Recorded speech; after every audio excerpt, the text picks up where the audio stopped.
نحمدہ و نصلی علی رسولہ الکریم۔ ایک سوال جہلم سے ہمارے پاس آیا کہ حضور سیدی غوث العظم شیخ عبد القادر جیلانی رحمۃ اللہ علیہ کا وصال کس ہجری میں ہوا؟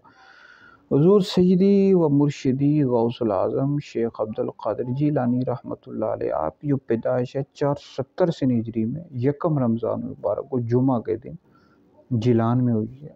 آپ کی جو کنیت ہے ابو محمد ہے، القابات بے شمار ہیں، محی الدین، غوث العظم، غوث ثقلین، محبوب سبحانی، اور آپ کی کنیت ابو محمد ہے۔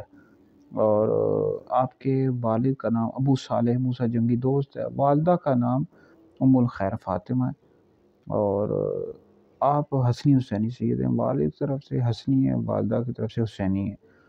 اور آپ کا جو وصال ہوا ہے 561 سن ہجری تھی جی، 11 ربیع الاخر تھی، اور 11 ربیع الاخر کو آپ کا وصال ہوا، 561 سن ہجری تھی۔ آپ کی نماز جنازہ جو تھی سید سیف الدین عبد الوہاب قادری آپ کے بیٹے انہوں نے پڑھائی تھی۔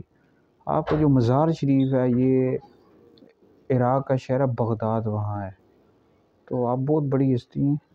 تو آپ کا جو وصال 91 سال کی عمر میں، اللہ تعالیٰ آپ کے صدقے ہماری مغفرت فرمائے۔